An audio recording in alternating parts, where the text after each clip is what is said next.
حکومتی تبدیلی کو 6 ماہ ہو گئے، لیکن ملک میں صحافیوں اور ناقدین کی پکڑ دھکڑ اور دھمکیوں کا سلسلہ اب تک جاری ہے۔ پی ٹی آئی کی حامی یہ شخصیات عمران خان کے فوج مخالف بیانیے میں بظاہر بہت آگے نکل گئیں۔ فوجی قیادت کو غدار پکارا گیا، انہیں میر جعفر اور میر صادق سے تعبیر کیا گیا، نیوٹرل کو جانور کہا گیا۔ سوشل میڈیا پر چلائی جانے والی اس زبردست مہم میں گالم گلوچ اور ذاتیات پر حملے ہوئے تو رد عمل بھی سامنے آ گیا۔ اپریل میں پی ٹی آئی کے social media group doctor Arslan Khalid کے خلاف کارروائی ہوئی۔ جولائی میں سیاسی مبصر ایاز امیر نے عمران خان کی موجودگی میں ایک خطاب کے دوران حکومت کی تبدیلی کے لیے فوجی قیادت کو مورد الزام ٹھہرایا، جس کے بعد چند ہی روز کے اندر نامعلوم افراد نے حملہ کر کے ان کا فون چھین لیا۔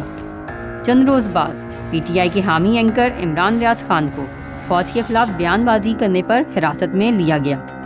اگست میں عمران خان کے چیف آف اسٹاف شہباز گل کو گرفتار کر کے مبینہ طور پر تشدد کا نشانہ بنایا گیا۔ ان کا متنازع بیان ARY پر نشر ہوا تھا، جس کے بعد چینل کی نشریات کچھ عرصے کے لیے جزوی طور پر معطل کرا دی گئیں۔ اکتوبر میں پی ٹی آئی کے سینیٹر اعظم سواتی کو جنرل باجوہ پر تنقید کی پاداش میں گرفتار کر کے تضحیک اور تشدد کا نشانہ بنایا گیا۔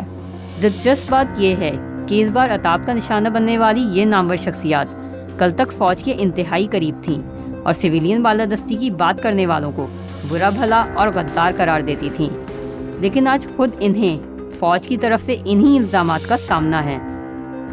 تو اس سب میں پی ڈی ایم حکومت کا کیا کردار ہے؟ جمہوریت کی بات کرنے والے لیڈر کیوں بے بس نظر آتے ہیں؟